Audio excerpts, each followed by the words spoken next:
Greetings. My name is Bob Welshmer, a solution engineer at Prophecy. Today, we're going to see how Prophecy Data Transformation Copilot can enable analysts in the home lending line of business at a retail bank self-serve to combine and transform numerous mortgage files to holistically analyze mortgage data, all while avoiding the analyst data engineering bottleneck. Now, the problem in modern banking here is that the modern banking industry has seen numerous acquisitions and consolidations. A product of this, especially in the mortgage banking area, is that there's numerous portfolios of mortgages within a bank. To report on these holistically, numerous files of varying formats need to be combined and analyzed to do this. This information, this knowledge of how to do this and the business rules that need to be applied all lie within the business. But currently, all of the expertise to do this combination and data engineering is held in the data engineering or the data platforms teams. Thereby, this back and forth, this data engineering bottleneck is something that has to be accounted for. And in these cases, analytics and in some cases, the identification of distressed or troubled mortgages can take a lot longer than they should. The solution in this case is Prophecy. Prophecy provides the mechanism, the capabilities for a line of business analyst to apply their business knowledge, combine multiple data sets together to holistically analyze that data with the purpose of getting that information into the hands of the people who need to make business decisions in a much faster time frame. Troubled mortgages that can be accounted for within the home assistance programs like the Homeowners Assistance Fund can be identified much quicker, and people who need to be assisted can have these problems addressed much sooner. You can see below the rough outline of what we're going to do here. So you can see that we have a number of sources coming from various areas of our mortgage business. These could be different subsidiaries, etc. For today's purposes, we're going to do two different files, but it could be many files. In fact, I've seen very similar cases where there's 20 plus different files coming in from different mortgage subsidiaries into a single pipeline. We're going to transform, we're going to score, we're going to calculate, and from that, we're going to filter that out into the various analytics formats that we need. We'll publish out all mortgage data so that it can be holistically analyzed. We'll do some aggregate analysis to identify trouble spots. And then finally, what we'll do is we'll identify a specific group of troubled mortgages that we'll target for home assistance programs. Okay, so let's take a look at our first pipeline. This pipeline is already built. However, as you can see here from the Prophecy user interface, this is a user interface that's browser-based and designed to be easy to use for a data analyst. You can see here that we've got a number of what we call gems across the top of our user interface. These are pre-configured widgets, which allow us to drag and drop and configure, combine, to produce these visual pipelines that you see here. Indeed, I can just start to drag and drop objects onto the canvas, connect them up, configure them, and build out my own pipeline, right? But what we're going to do is we're going to talk through this pipeline that we've already built for the sake of time. So in this case, as I said before, we've got a couple of different mortgage files that need to be combined. And if you can see here that we've got these in a couple of different formats. So our East file here, if we take a look at what that looks like, you can see that we've got 10 columns. And to note here, the loan status, and this is something we're going to have to account for, is all combined within one file, right? So you have your, whether it's 0 days, 30 days, 60 days, 90 days, or real estate owned, which meaning it has been through a foreclosure process and not been sold. We also have things like the current property value and the unpaid balance on the loan, and that will be used to calculate, again, a ratio that will help us determine whether this is a troubled mortgage or not, along with the status of the loan. Okay. If we look at the second file here, coming from our West region, you'll note here that there's actually a number, I think 4 more different columns here. In this case, you can see there's actually a number of other columns that we don't actually want to utilize in this particular analysis, right? So days on market, those types of things. But of note here, if you'll look at what we have in single column in our first file was loan status. And here it's on separate columns, and we'll need to account for that in the transformations. Okay. So the first thing we're going to need to do before we combine these two data sets is to do a little cleanup on that second file. So if we take a look at what we've done here, you'll note that we want to do is we want to get the same 10 columns from this file as we have in the Eastern file. So you can see that we've done a number of these columns were as is the way we want them. So we're going to take them like that. You can see that we have renamed some so that they're more consistent. Like current property value, et cetera. And then, as I said before, that loan status was across multiple columns in our source file. So what we want to do is essentially compress that into a single column, and you can see that there's a case statement here that we've built to do so. Okay, very simple. So let's come back out of here and let's take a look at that file now that we've done that work. And now you can see that we have exactly 10 columns from here, as well as we have exactly 10 columns coming from our other file. So with that, what we can do now is we can combine those. And we want to do a union, essentially an append of these two files together so that we now have all of our information from the East and our West coming together in a single file for that holistic analysis that I was talking about. All right. Now we're going to do some calculations on that. And you can see that we've dragged another gem in here. And this one is a reformatting gem, which is going to allow me to build some calculations or expressions into our data flow. If we open this up, you can see here that we're going to take most of this as is. Note there was some discrepancy between each of the files on the caps of the state. We want to make sure that we're consistent there. So we're going to apply this simple expression on top of the state. And then the last thing we're going to do is we're going to calculate something called the unpaid balance to value ratio.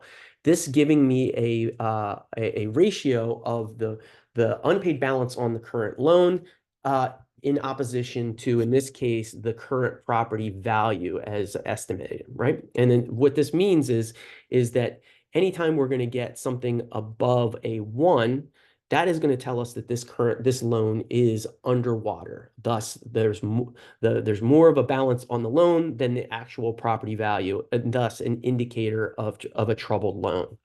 Okay. All right. So now what we can do that we've done these calculations, we can do a couple of different things.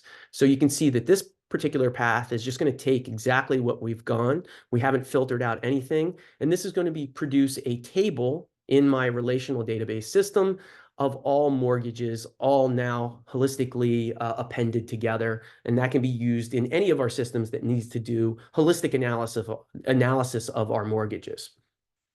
The second path here is going to go and just take my troubled mortgages, and they're going to use this basis here that any mortgages with an unpaid balance ratio above 1, again, thus underwater, and a loan status in 90 days late or that real estate owned category would classify it as a troubled loan. Now, you may think that 60 days and 30 days are late when you want to pay your mortgage. We probably don't do that ourselves. However, there are grace periods, and people who are actually paying their loans, even if they are consistently late, wouldn't be necessarily considered troubled.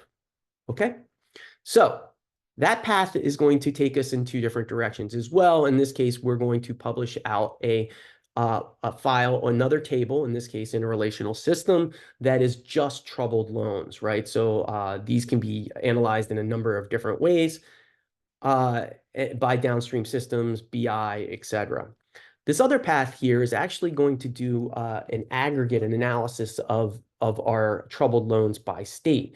And you'll see the purpose of this in a minute. So what we're going to do here is we're going to aggregate, right? So we're going to aggregate in this case on the number of properties, count of properties, and the average unpaid balance ratio.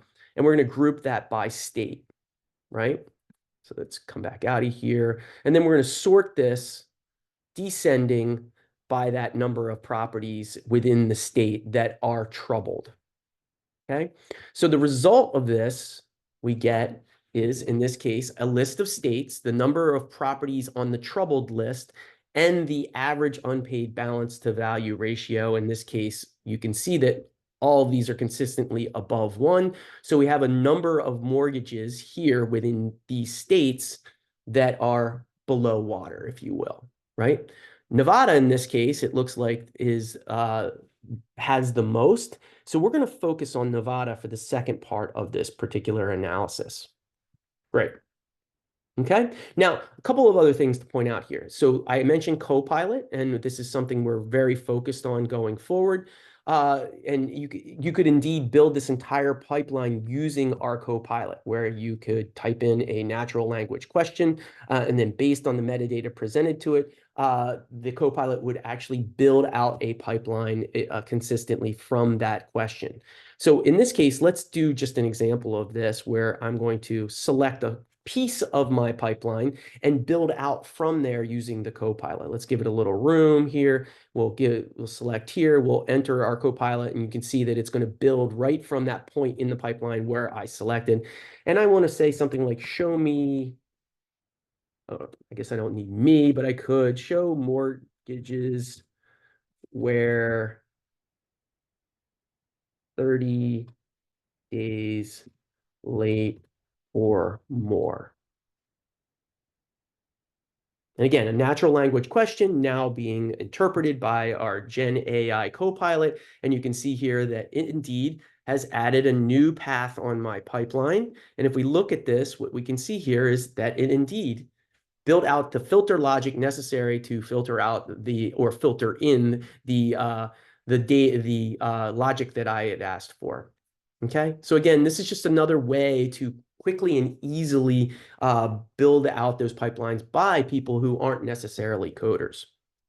Let's get rid of that for this purpose. And what we're going to do now is we're going to quickly shift over to my second pipeline that is specifically going to take into account analyzing Nevada customers, since we've identified Nevada as our highest rate of troubled mortgage. So what I'd like to do now is build a pipeline that's going to combine that mortgage data with my master customer file to provide me a list of mortgages or mortgage customers that I should reach out to in Nevada and offer an assistance program like the home assistance program.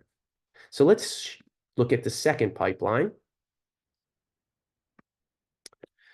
And here you can see is exactly as I had said, we have our troubled file, and this is that output from one of the outputs from our first pipeline.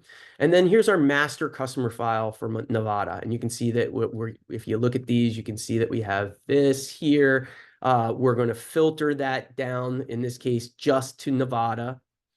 Right? Let's take a look at that data here, because I want you to see that in this case, you'll note that the account IDs are a little bit different coming from Nevada. And you can see that here with this ACT underscore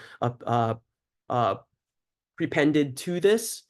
And then if we look down here, what we're doing to our file is we're actually going to prepend that to the customer ID, thus making that property ID that we utilize consistently throughout the rest of our data so that we can join on that, right? So you can see, again, here now we're bringing in our master customer file. You can see that we're prepending that to the customer ID. And once done, you're now going to get a property ID that is consistent with what we're getting from our troubled mortgage file. Now I have something that I can consistently join on. So that's what we're going to do. So this time, instead of appending data, we are going to join that data together on that property ID. All right.